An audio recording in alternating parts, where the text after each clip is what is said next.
And we're going to continue looking at the 3D Space Invaders. Still running.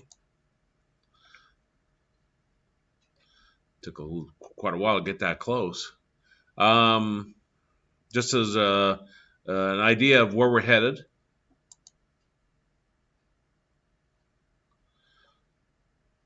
If I run this, we added the objects on last time. Took the look at the array of prefabs. Now we're going to take a look at how these are moving back and forth. And we'll be adding a bullet. And the bullet, when we press our space bar, should fire off like that. So we're going to recap where we were last time. We'll talk about some of the new code that I've added in this morning and just a little bit ago. And then we'll talk about some changes we need to make to it.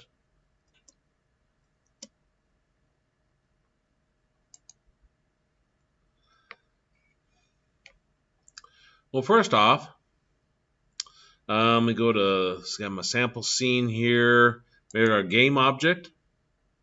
And that refers to a name of a prefab called Werewolf Variant. And if I go to Assets, this is the object I brought in last time. And if I double click that, there it goes. It loads it up. And we can see the different values that are there and our different settings and so forth. It had a box collider on there originally that was kind of small. So earlier, we went down to the box collider. We clicked this to change that. And my game, so I'm going to go to my scene. And remember, you hold down your Alt key and do your left arrow key, and that rotates it around. That's why it was so bad. So I swear I was hitting the alien, and my box collider's messed up there. So if I click the edit,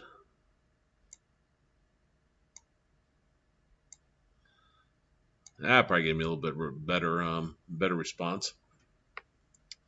Okay, I'll click the edit to shut it off. Okay, so you have to have that. It was real small down here, and it's kind of hard to hit with the bullet. The way this is set up, then if it comes and hits this part of the arm that's sticking out here, it would not be a collision. So again, this box collider decides what your collision is going to be. Now, if you do the less than here, that goes back to your scene.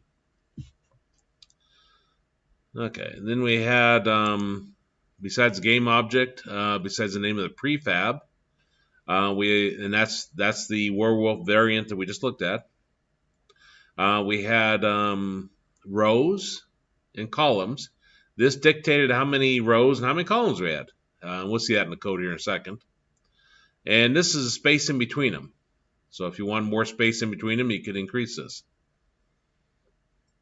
Our alien speed, I added that earlier. And this determines how fast they go back and forth. And then direction, I probably shouldn't even have here because we never use that. But we'll talk about that here in a minute. Now, if I go to my code I had for instances.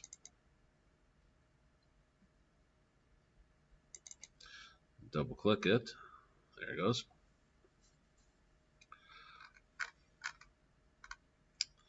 Code we had last time, we had a game object called a name of prefab. The fact that we make it public is why it appears. Why it appears over here. The all.js doesn't have much here except for the size. And this is the part where you're struggling with because in the code you refer to that as length, not size. And as we run this, we see this goes down, but we're having a hard time pulling that. So we'll take a look at debugging and see how we can query this. And then rows and columns is here. They're both public. This here I don't have to make public. I get to say int direction, and by doing that. once I attach it to Unity, you'll see direction disappear over here. Okay, and then I created 2 new ones, or 1 new one maybe, for alien speed. So I wanted to, I don't want it hard coded in here. I wanted to be able to change it dynamically over in Unity. This is what we looked at last time, where we created our instances.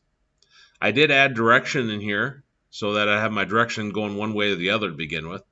Doesn't matter whether you do -1 or +1. We'll talk more about that, but you have to have it set to something. Then I'm looping through from 0 to rows and from 0 to columns. And I changed this. Originally I had this as -3, and I don't know what I was thinking about, because that puts an inaccurate number of columns on your game. And instead I put the -3 down here. I did this to control the where does the array start at on my screen. And you could change that to -5 if you wanted to shift it a little bit more over, and so forth. Okay, and then remember the instantiate creates an instance of this prefab, and that's what we drag and drop over in Unity. New creates a new vector 3, so a brand new 3-dimensional point, you can think of it. And then we pass in this, which controls our X location. This is our Y, which we got hard-coded as 1, and then our Z. And then our transform.rotation just remains as is. Now this is all brand new. This is how we move our characters back and forth across the screen. And we come down here. This is the code you go to retrieve the array of objects, the array of prefabs. So it goes out there and looks for everything with this tag called alien. Now what I did on my werewolf variant, if I double click that, I gave it a tag up here in the upper right of alien. How you do that is you do this drop down here, you click add tag, it goes to the tag manager, and I'm going to delete David. Okay, it's gone. To add a new one, you click this plus, and then you type whatever here. So whatever name you want to give it, and then you press enter or you click save, and it puts a new tag out there. And that's what I did with the alien. Now that doesn't actually assign the tag alien to the werewolves yet. You have to go back to your werewolves. You do the drop down here, and then you choose the new tag you added. In our case, I added alien earlier, so that's the one we add. That right there, and I'll do less than go back to my scene. That right there is what this connects with. So this name here has to match what's in your tag manager and what's assigned to that particular prefab or game object. It doesn't have to be a does it have to be a prefab? No, it doesn't. Because you could have just regular objects on there and give them all the same tag, and that's how you group them together. Okay, now the length of it should be how many is in the array. So if there's 4, for example, four objects, game objects, then it'll go from 0 to less than 4, so it'll go 0 to 3. So 0, 1, 2, and 3. Because remember, your indexing starts at 0. Now down here, I'm retrieving, when I say all GS, and then the brackets IX, closing brackets, that returns each instance of that prefab. And I'm retrieving the position of each character. So it's going through aliens one by one, retrieving their position.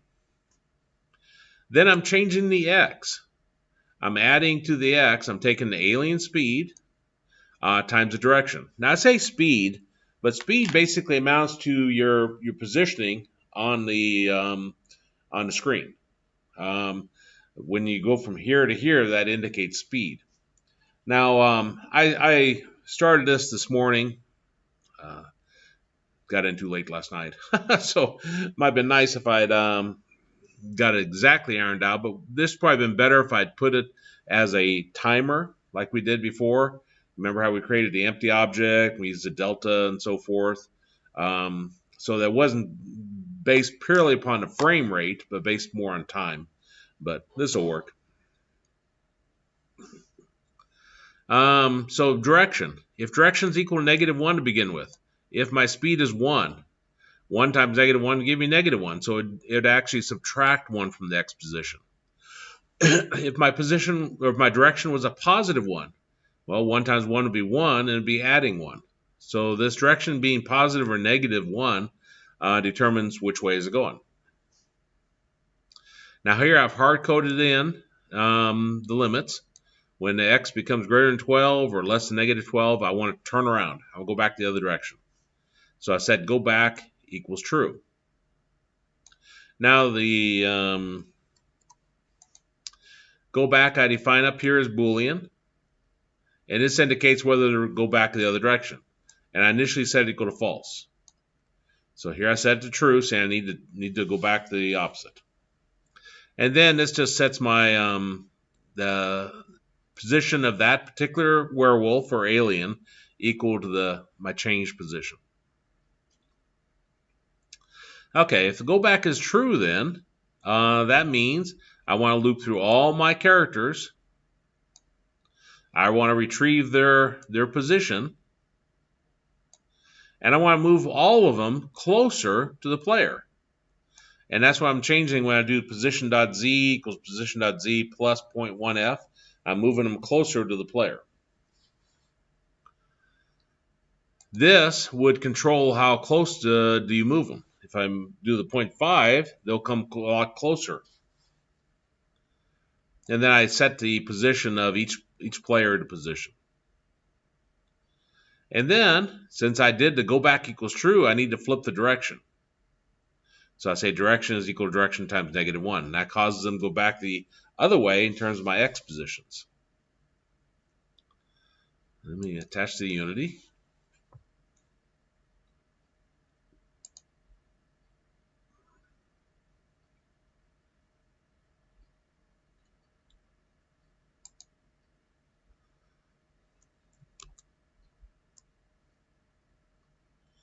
Okay, so then if I run that, we should see when they reach the limits over in the far right or far left, it should turn around and go the other direction, but it even comes even closer now.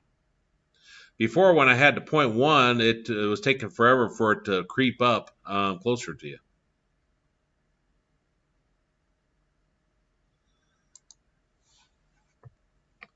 Okay, so that's the movement over on the aliens, the werewolves.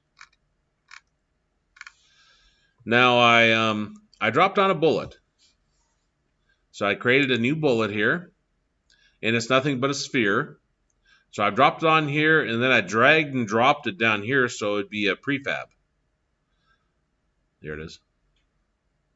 And then by doing that, this creates an instance of it. And I don't know why I did that. It didn't necessarily have to be a prefab.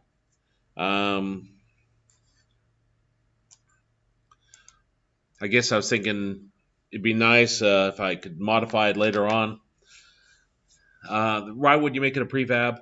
Let's say I want to have rapid fire. So I hold down the space bar, and it fires. You can fire like 20 bullets. Well, I don't want to create 20 objects. I'd want to have one prefab that I then can make as many occurrences of it as I want. If you hold down your space bar, it could create 1,000 occurrences. So that's a true power of a prefab. But again, doesn't make any sense for this game. So I'm not quite sure why I made it a prefab. Now the camera is at 0, 5, 10. So 5 means the camera's up. And I pointed it down a little bit. I had to do the X rotation as 30, and I don't know why, but I thought that should be a negative, so it took me a while to point it down instead of pointing up. So again, position is 0, 5, 10. The bullet I made as 0.3510. So the only thing I made difference was the Y. So what you're going to see is that the camera's right here and the bullet's right below it. But the bullet isn't going to be moving initially. It's just sitting there waiting. So patiently waiting. And then I put code behind the bullet. And that's what this bullet move is. Because when something happens, we want to trigger the bullet to start moving. And we want to check to see if it collides with something.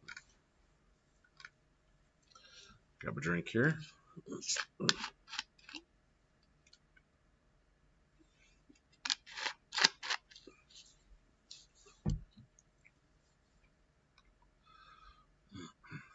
Okay.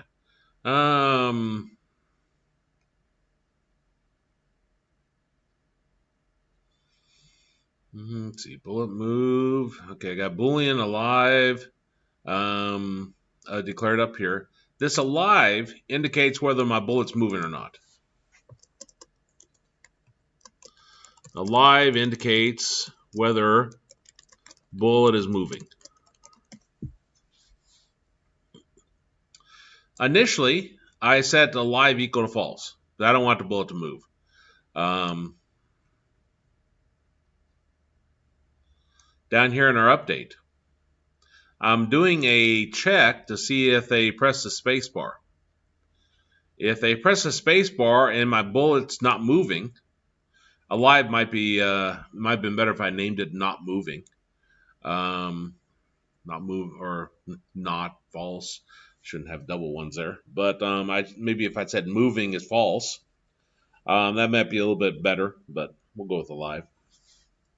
Okay, so if they press spacebar and the bullet's not currently moving, then I do G is equal to GameObject.find main camera.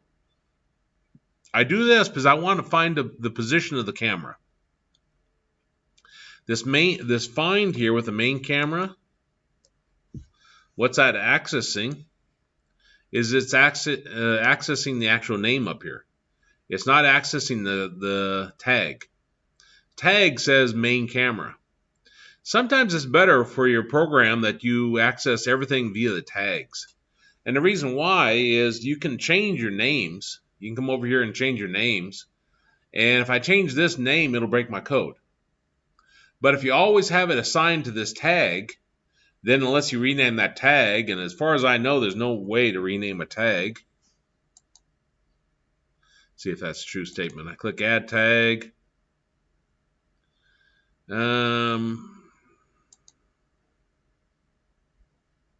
What if you right-clicked on the tag? Maybe that would change it, giving you an option to rename it or something?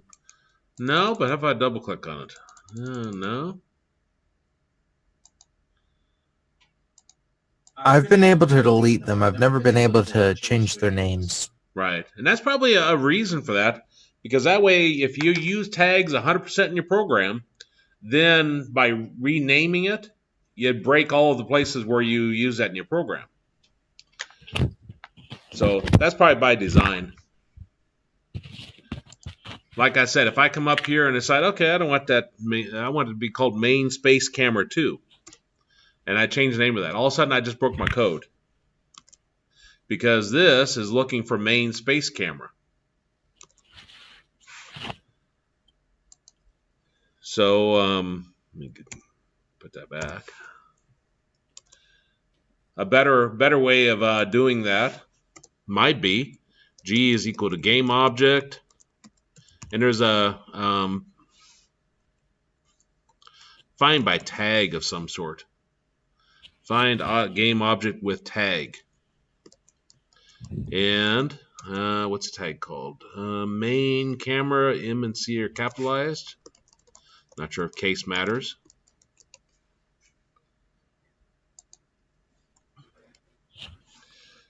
Now, it's no longer controlled by the name, but it goes off the tag. So unless you actually delete the tag, add the tag back in, and reassign it to the game object, you're not going to break your code.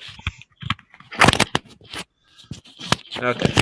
So then, what I do is I retrieve the position of the camera, and I set it equal to position. And I go ahead and I set the X and Y position of the bullet to be the same as the camera. And you may say, well, it's already below the camera. Why would you need to do this? Well, I'm thinking ahead to where if I fired a bullet and the bullet's gone off here, and and I need to reset it to where I'm at. And even more than that, the eventual goal is for your you be able to use arrow keys or whatever to go side to side, so you can then, like in the real 3D Space Invaders, move to whatever position, fire, and it'll fire at that angle. So even though this seems like it's not necessary, it would be if you've shot your bullet, it's gone off that way, and in the meantime you've moved your character to the side. You need to reset it to where you're at.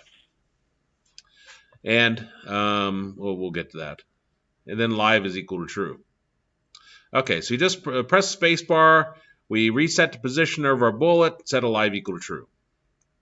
Now what a live equals true does is it causes your bullet position each time through a game cycle to take your Z position and subtract 1 from it. Moves it further away from you, closer to the aliens.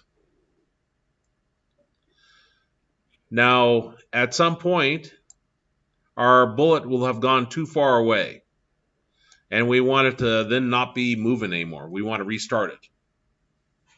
And that's what this does. This checks to see if it's less than -10. That means it just went too far, and it's alive, which means it's moving. So then we say, okay, it's no longer alive, it's false.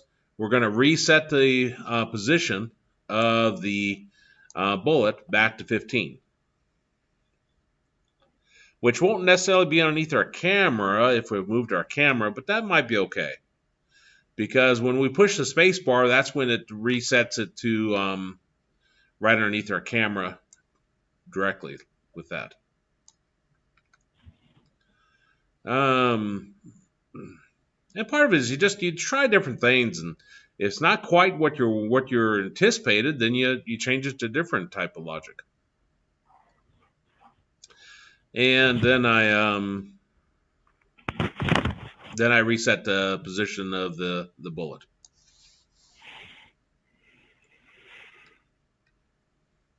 Now this checks for a collision, because at some point our bullet's gone off, it collides with something.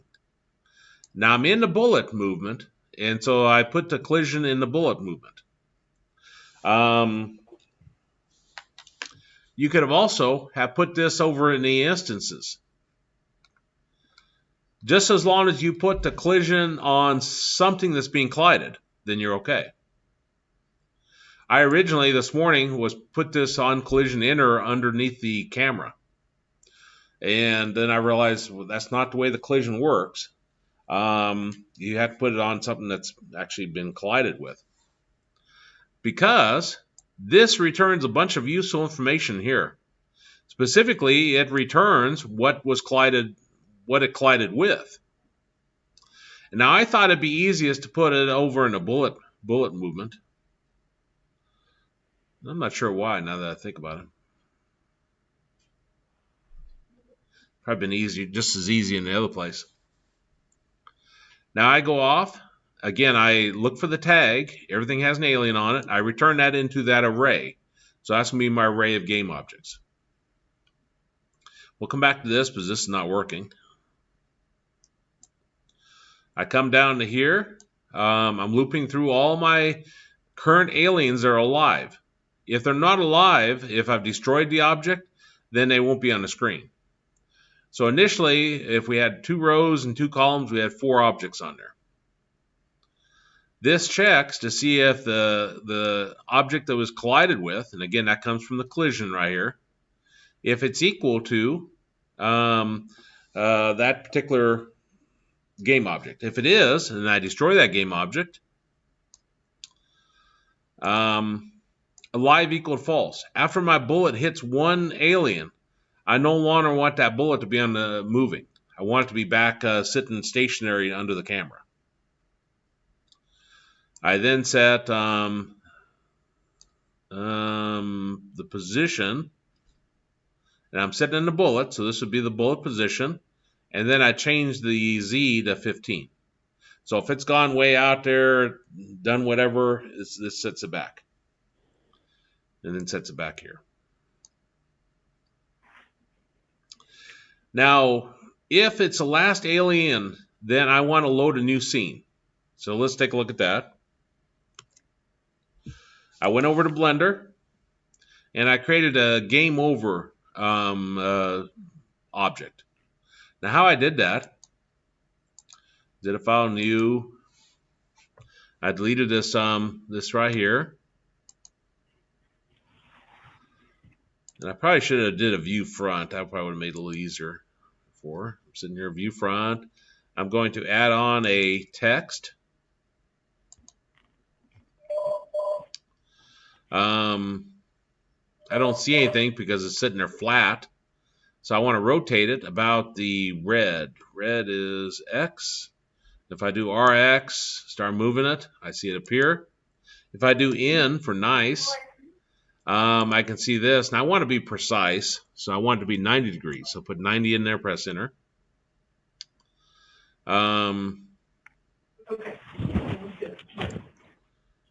I thought I did a lot more rotating. Is the front view what it comes in from Unity? I don't know. We'll see. I mean, I can rotate it over in Unity. That's not a real issue, but now I want to change what this says. So I press my tab. That goes into edit mode. And I do my backspace. And I just type game over.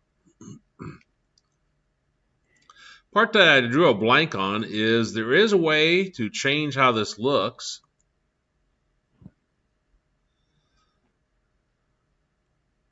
And since we got a little bit of time, as I started thinking about it, and I think it's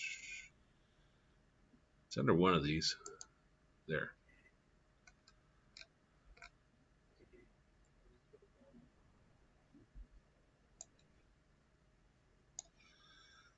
Maybe I'm lying.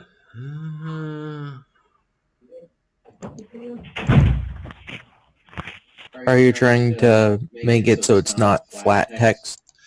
There's more you could even do. You can even set the font, so you can make it really look nice. I'm pretty sure that's under the F looking one. Ah, good eye. That makes sense. F for font, right? This is what I was looking for earlier. You see the thickness down here? I'm not sure what that actually changes. If it's not that. Well, I got to change it, I guess. To, I guess 1 may be the... How bizarre. I got it selected. Oh, let me come over here.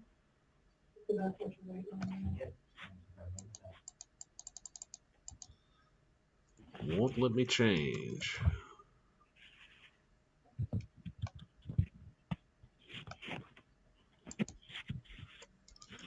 Oh, that's the underline.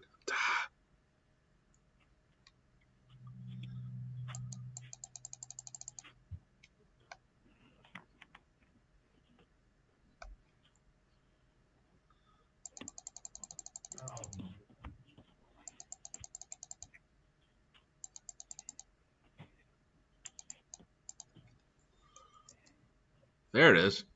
It's extrude here.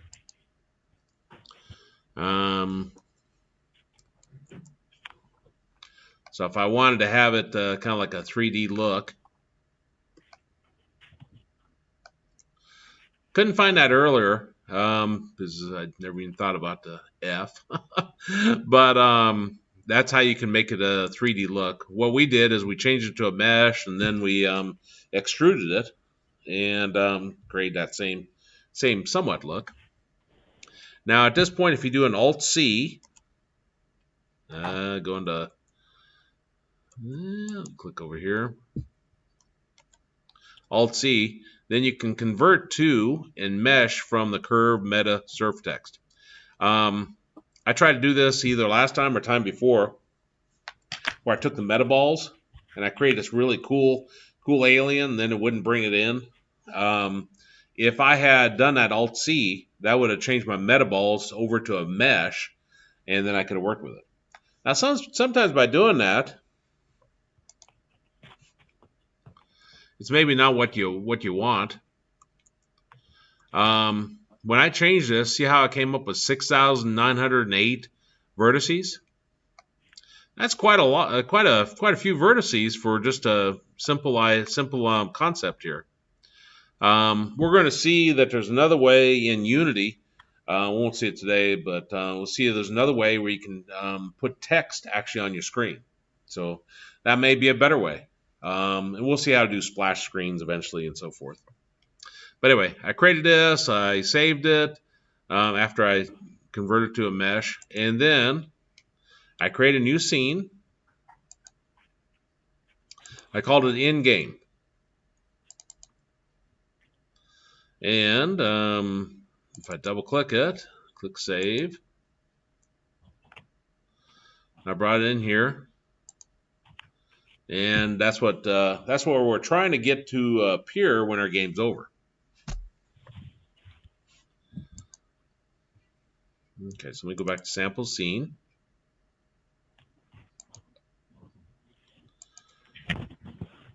Now, what I done to check it is on collision enter, I set last alien. I set it Boolean. Boolean is true or false. I set it to equal to false.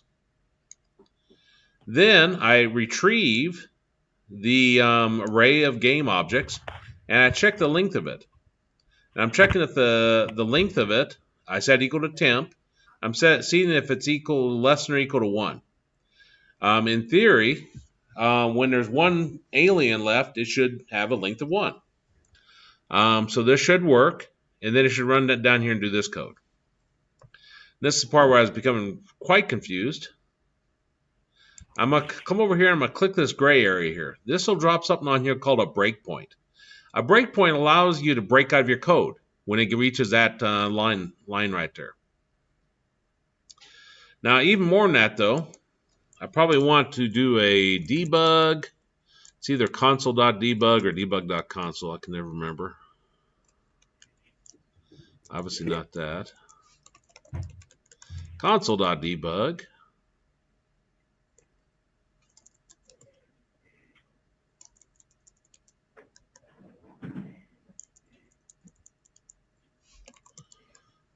No debug. .console. No log. Okay. And I'm right here. So I'll put that in there and I'll do a debug.log. And I'm going to print the value of temp. Because like I say, we're just coming up with strange things. You put multiple breakpoints in here.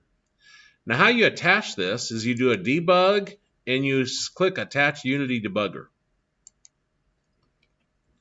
It'll come up with all the Unity instances you have running, and I'm not sure how anybody would have a powerful enough machine they could have multiple ones, but one seems to really tax this machine. But I suppose if you're doing this for a game development house, they probably give you the best of the best. Okay. Now you don't actually stop it at this point. It's now attached. So I come over here and I run this.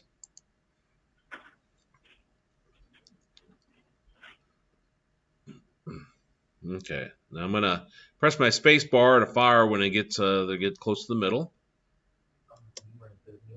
It kicks out. And so right at this point,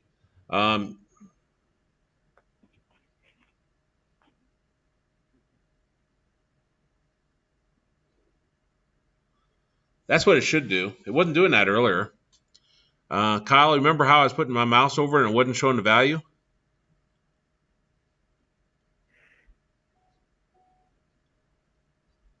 But that's what it should say. And you see it says temp is equal to 4. This checks if temp is less than or equal to 1.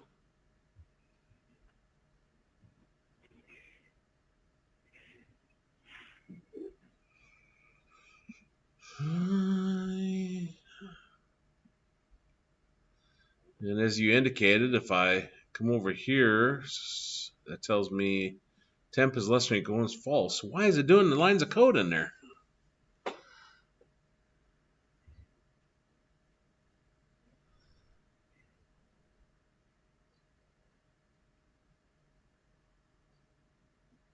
If I put a semicolon here, that would cause it to do those lines of code.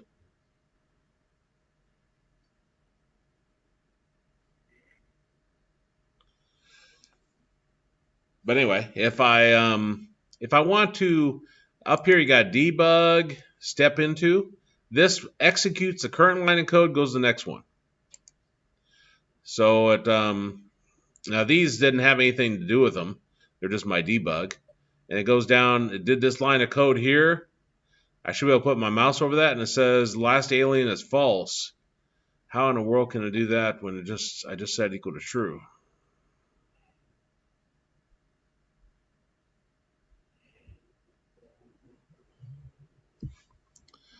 Okay, I'm gonna stop that. I'm gonna close this window.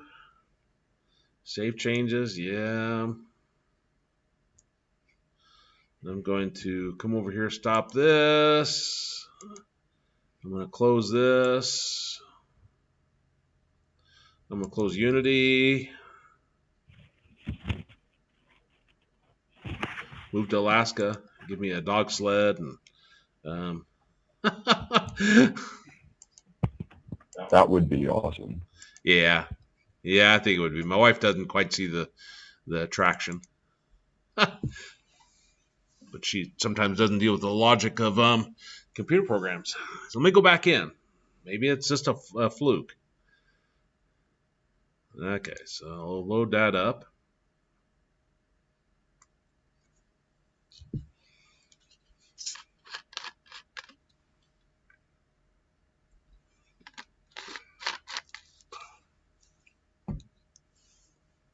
There's that show Life Above, Life Below 40 or 0 or something like that. I don't know. It's about Alaska, and it's fun to watch for me anyway. You can see I watch it a lot since I can't remember its name. I don't even know when it's on, so I catch it just once in a blue moon. Okay, so let me go back to Bullet Move. Oops. Should have double clicked that twice.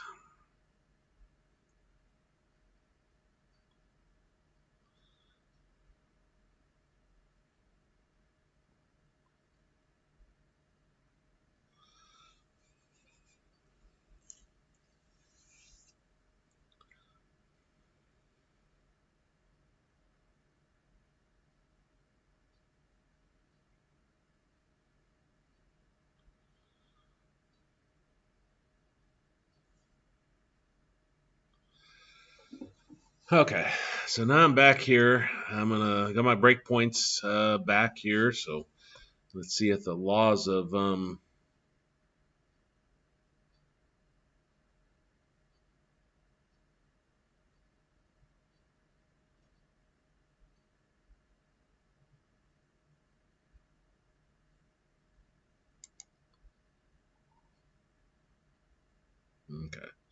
Do a debug.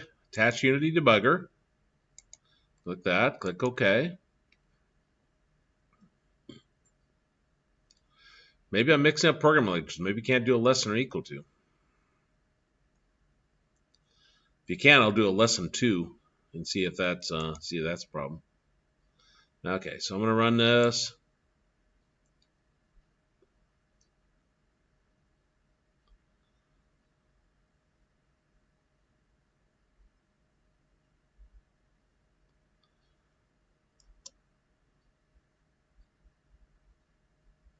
What?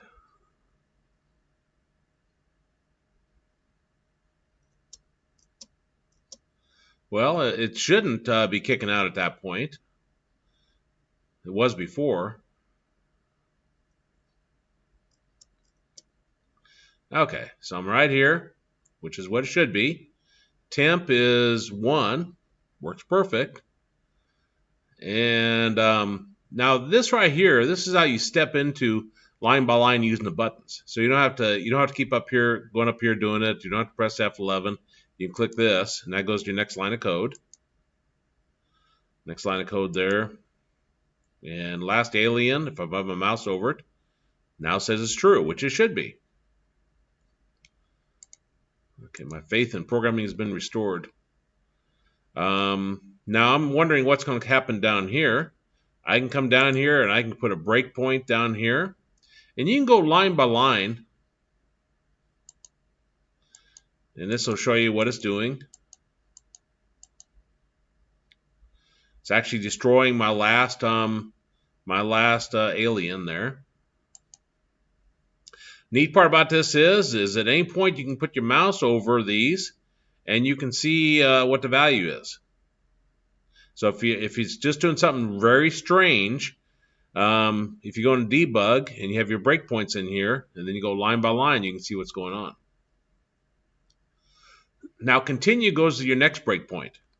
So if I wanted to go down to here, I just simply press the continue instead of doing your this step into.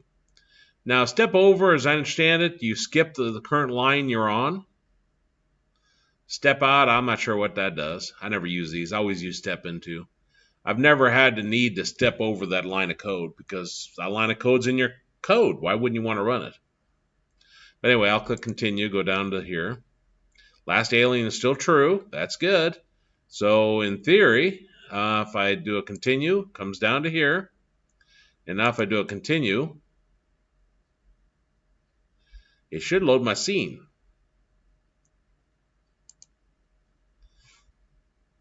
Okay. So let's now that got down to where I know I'm actually running this code. Let me get rid of my breakpoints. To get rid of a breakpoint, you just thought I had more. I guess that's it. To get rid of a breakpoint, if it's red here, you just click the red again. You can clear all of them with a come up here and you can delete all your breakpoints. Okay, so let's run this just to make sure. Now that I'm out of debug mode,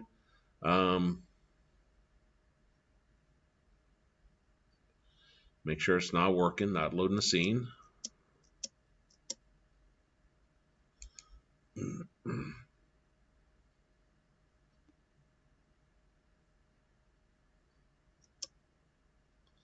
Okay, so it's just not working. One thing I'm going to try is I'm going to come up here. Even though the build settings should not matter for what we're doing.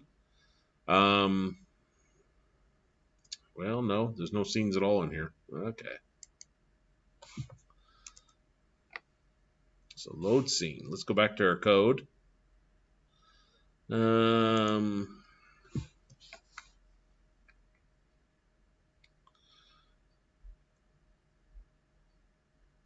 It looks like I didn't put this second parameter on there, additive. So let me actually copy that.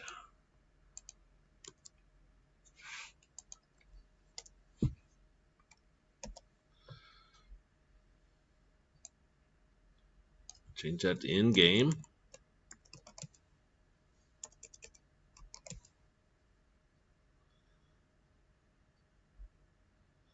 And use when loading a scene in a player. Or in a during play, I think it said. Oh no, in a player.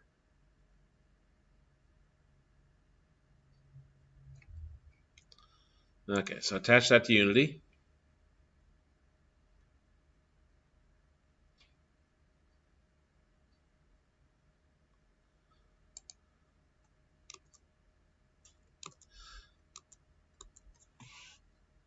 Run this.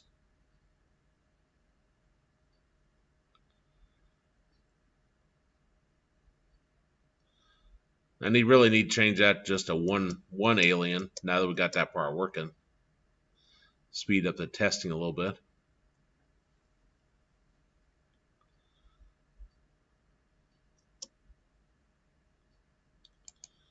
Okay.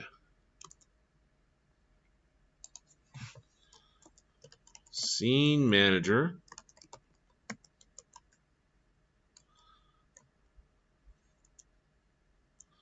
Probably set active scene looks promising. Set the scene to be active.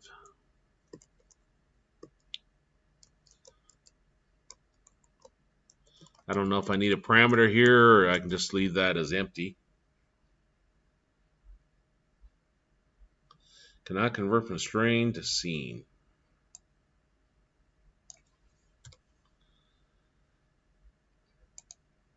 Doesn't like that.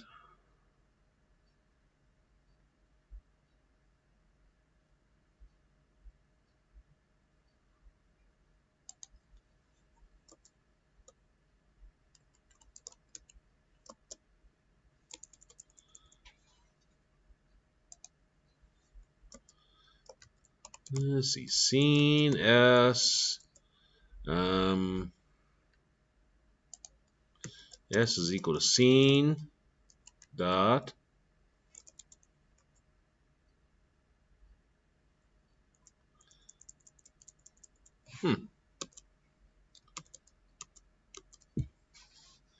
let's see.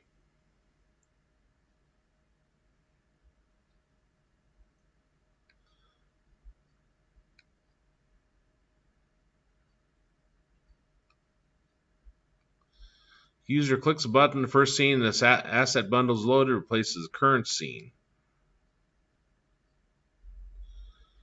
So change scene.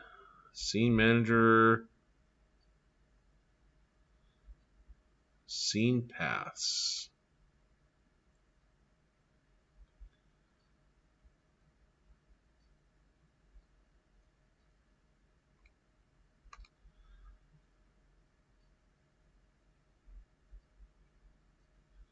Load scene, scene name.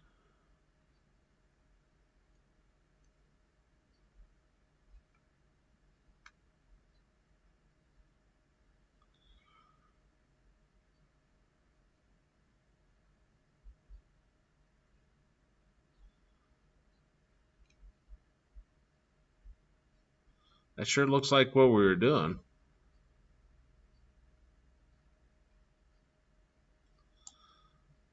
What they've done is they've put this into a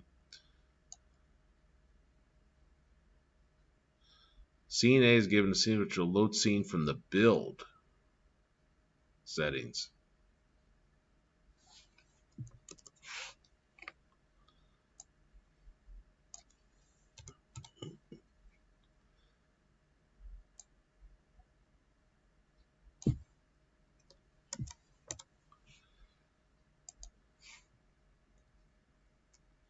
Let's see, attach that to Unity.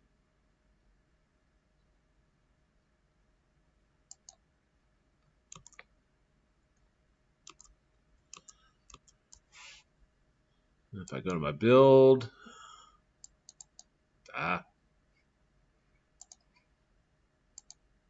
build settings, and drop my scenes on here. Make sure it keeps those. Okay. Now let's try to run it.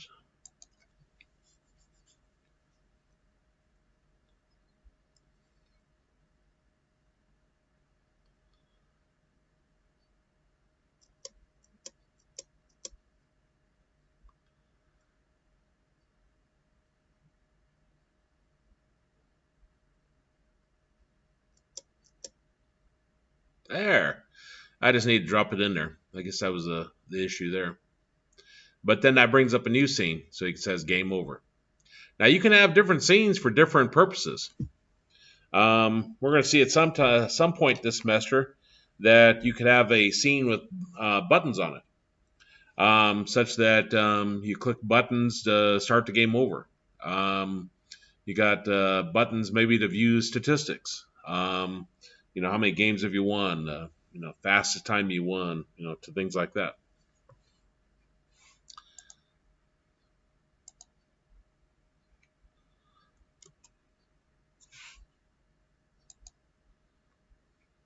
Get rid of that bit of code there. There's a way you can. Let me see if I can remember this. It's kind of fun. You can drop music on it. In game here.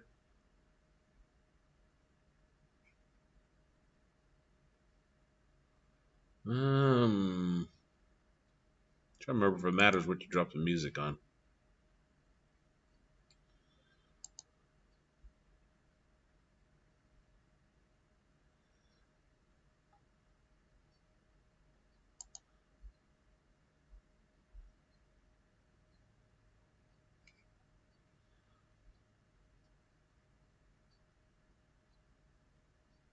So I got this. Okay, I just got a separate audio source. It's been a while since I've done this. Import new asset. Um,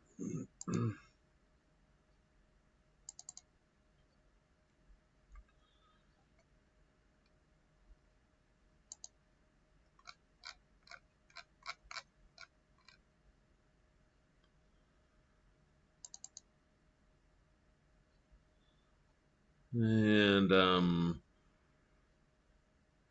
back to my audio source. Let me drag that on there. See if it'll start automatically. Where do I have to drop it? Audio clip. Oh, it's already there. Okay, so let's try running this. Game over, man. Game over.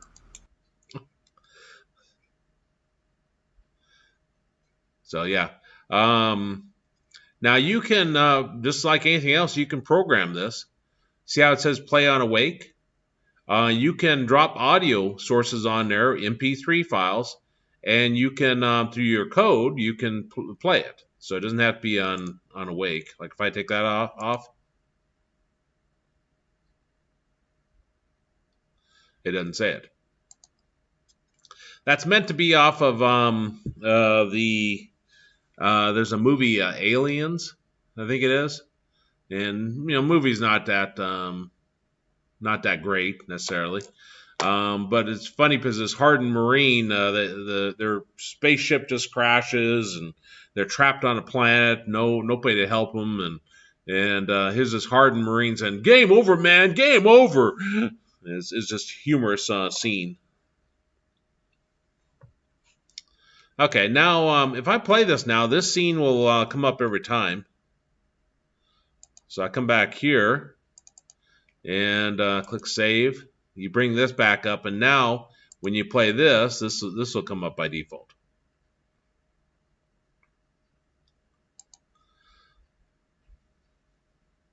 Now instead of game over, it could be that you have maybe an image appear, and trying to think if you can mix 2D and 3D in one game. Let's right click on this, and I'll say create scene, and I'll call this You Lost. I'll double click that, and go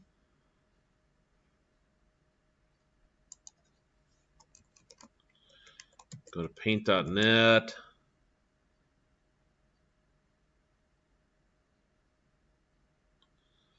We've got an image here. It's white, which is fine. And then I'll drop on there it is.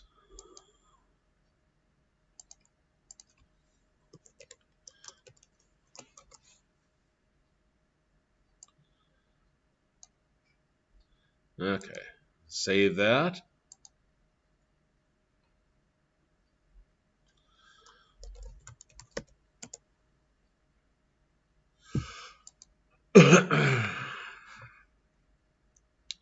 Okay, so come over here, and under my assets, I want to right click and say import new asset.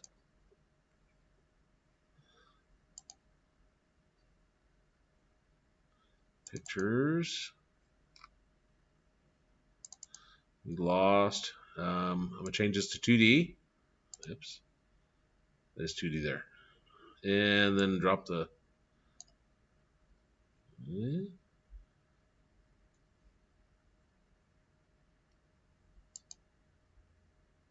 That implies that's in 2D view. No, it won't let me add that.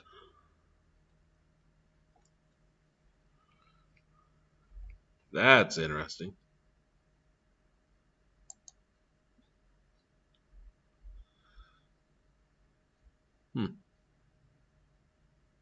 Believe cannot send to the sprite because the texture is not configured to generate sprites. Indicated texture.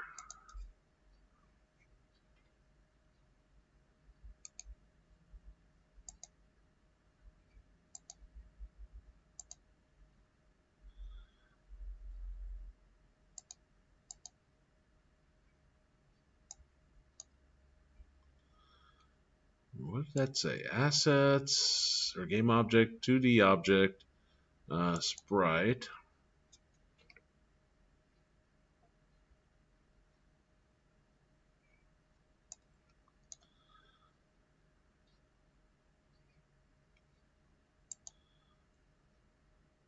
I can't get it to come up again. Somewhere it referred to texture.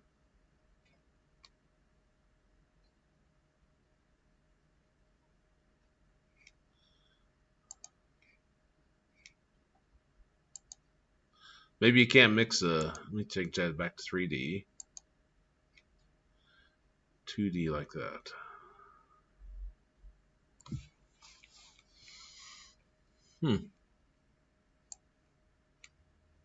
Could there be a 3D and a 2D game option somewhere that you could flip it between the two?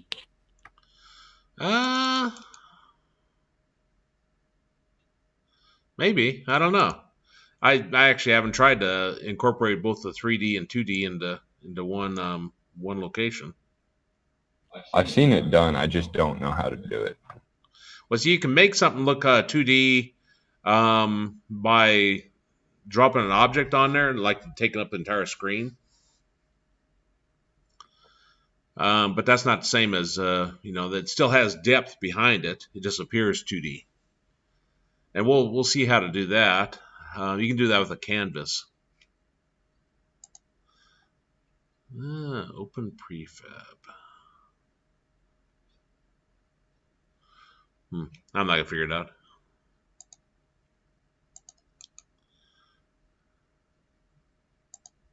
But I wanted to leave time to figure another issue out. Maybe I just need to reset. But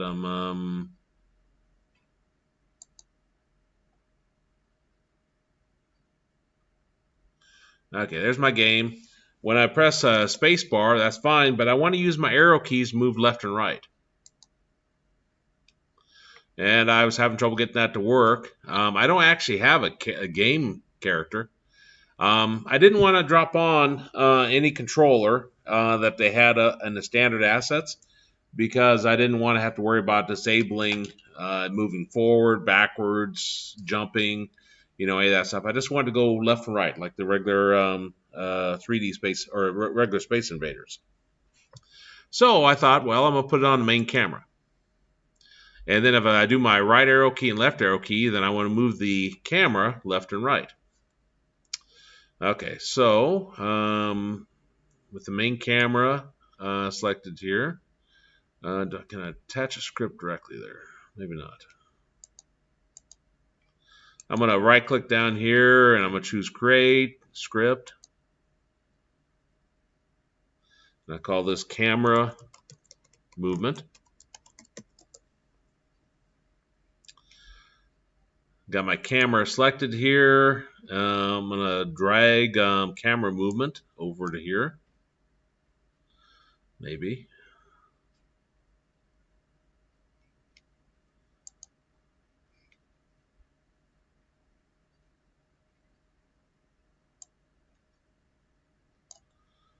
There it goes. Now double click camera movement. It's just like anything else in the game, I can work with the movement of it. So here in the update, I'm going to declare vector3 position. And I'm going to say position is equal to this, dot transform, dot position. And I'm going to check if input dot get key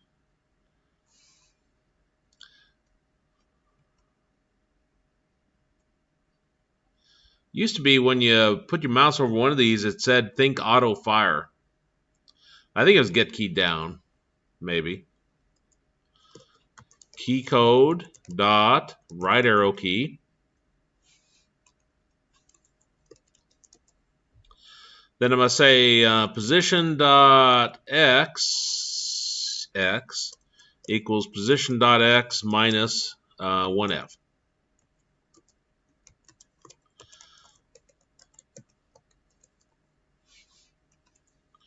And I'm going to check to see if the user typed the left arrow. If so, then I'll do position.x equal position.x plus 1f. This dot transform dot position equal to position. Okay, so let's attach this to Unity.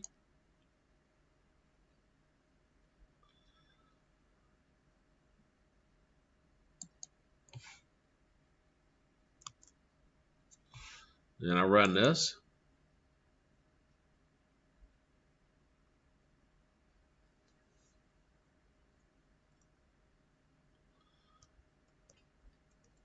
I'm pressing my right arrow key. But if I hold down, it's not moving.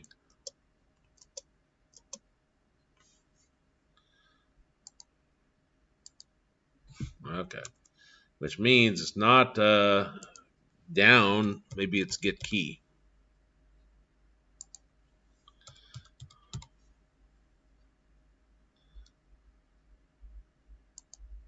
Attach that to Unity.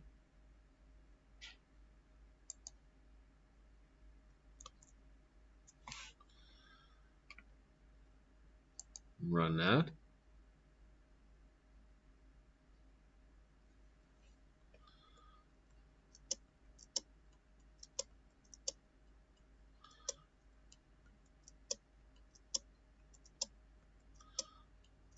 It's moving a little bit too much.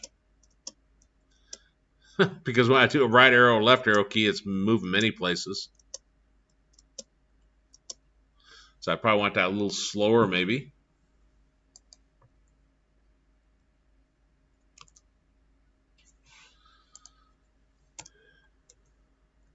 Right. 05. That might be too slow. This is, again, something that we don't have to hard code. I can come up here, and I simply have to make it a, what do I have to make it? A public float. This is my player speed.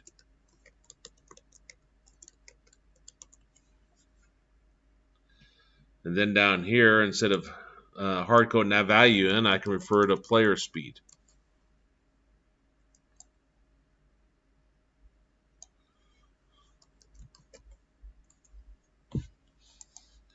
So now if I attach that to Unity,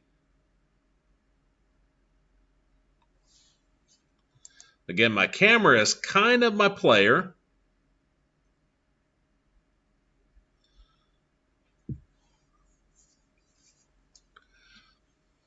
And it's thinking.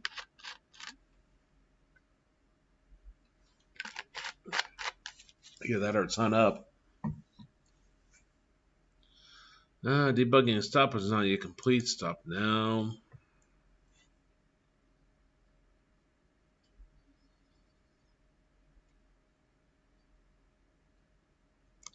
Sometimes I tell their game running when it's doing weird things like that, but no. Okay. So now if I go to my my main camera, you see we now have I thought we did.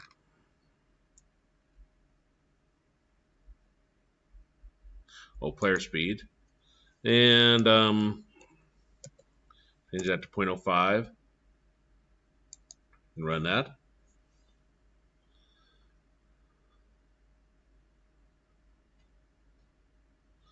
It's way too slow.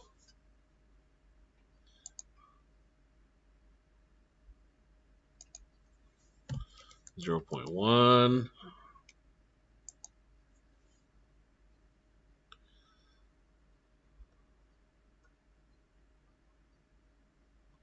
That's too slow.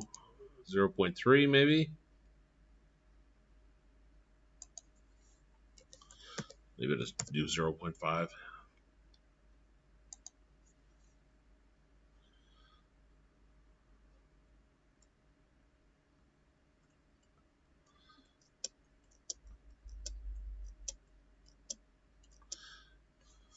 There we go.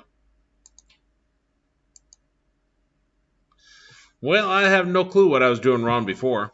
That's the exact same code I had typed in this morning. It wasn't working. It wouldn't move left and right. Strange. Maybe I just needed to exit out of Unity and go back in. Now, if I want music playing while this is while the game's going on, I don't know if I could find something.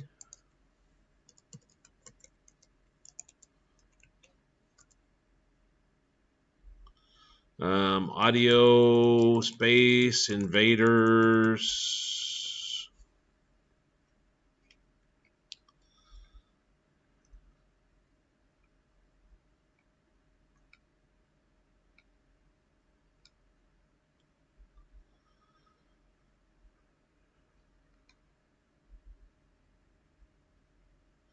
AudioJungle.net.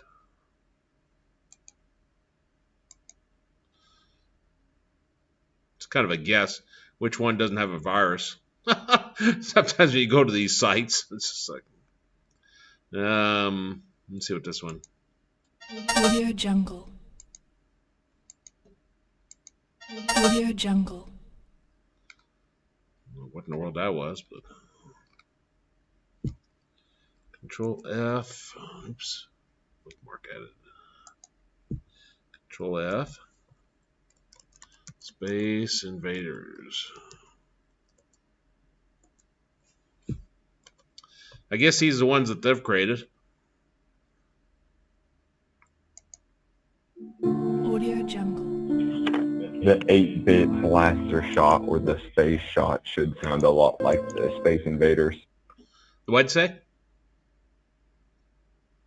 The 8-bit or the 8-bit blaster shots or space shots should sound like Invaders.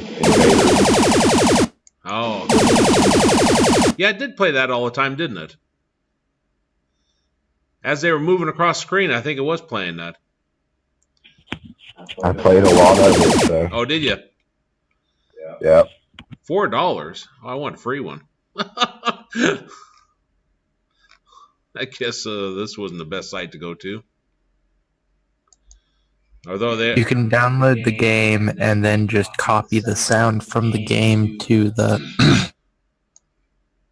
via recording. Right.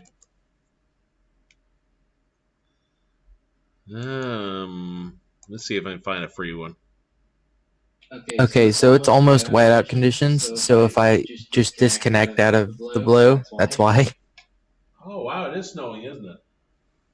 Yeah, it's coming down pretty good here. Okay. Fast Invader, player shooting. See, this is all things like the player shooting. That's I'd want to start that audio clip when I do that. I bet Fast Invader. See what happens when I click it. Okay. Downloads a zip file. Hopefully not a virus.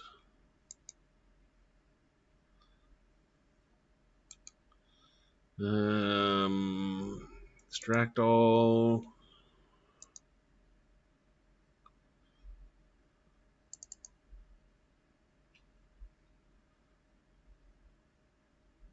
I have no clue what that was. Oh well. I'm not gonna find it. Groove is a audio playing system. The what?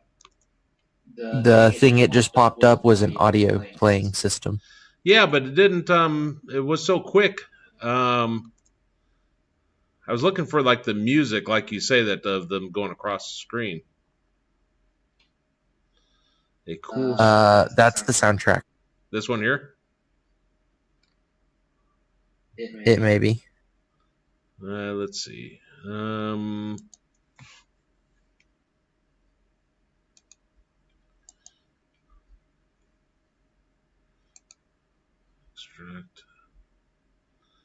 Extract all.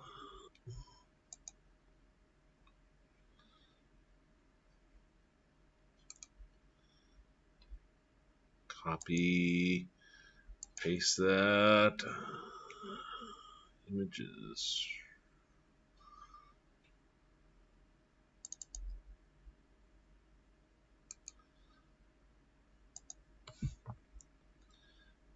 Space Invaders 1. Okay. Well, anyway, you get your scene here.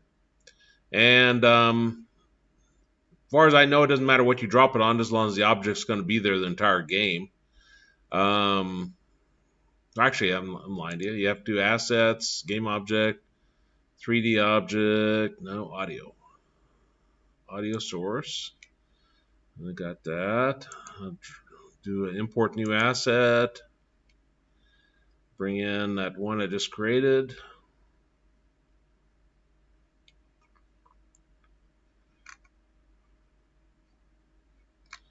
No memory.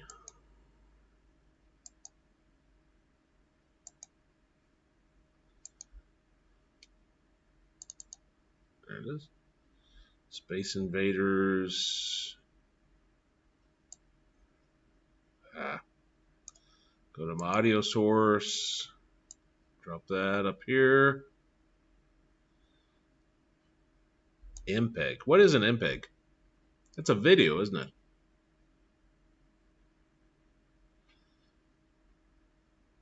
I have no idea. Well, anyway, you get the idea. You drop on an audio source, and if you want to play it all the time, you do a loop. If you want it to play just when it starts, and you do that. If you want to do it through code, then you have to, just like you might think, you would probably have to import it in.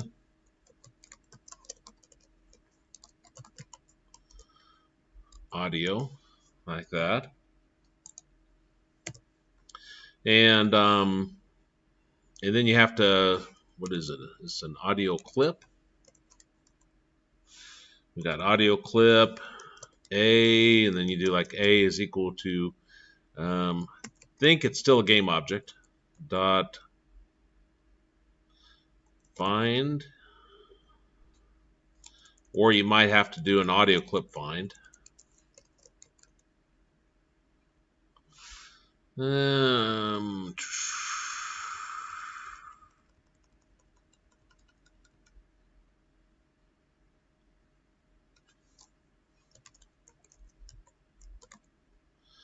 Find object of type.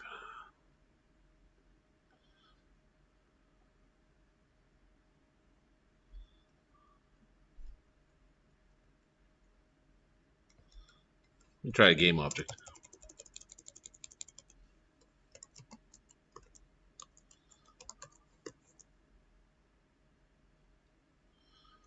And Space Invaders or whatever. A dot.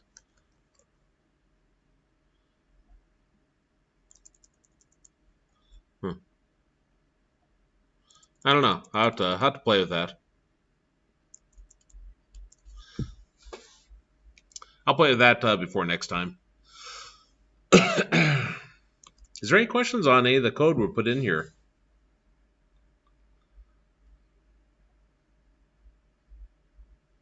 Really not a whole lot more we'd have to that we can add to that besides doing the sounds and doing a scoring system of some sort, and then the canvas.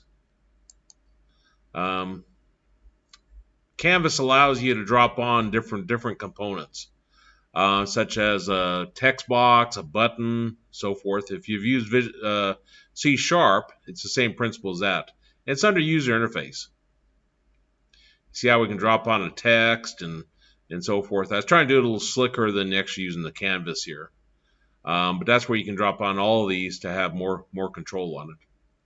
You could probably program an entire program here where you take in like your first number, your second number, click a button, and add them together type of deal. But the goal here is to provide 2D experience. So you can have a menu comes up here. You can click a button to restart and so forth. But we'll go ahead and stop there.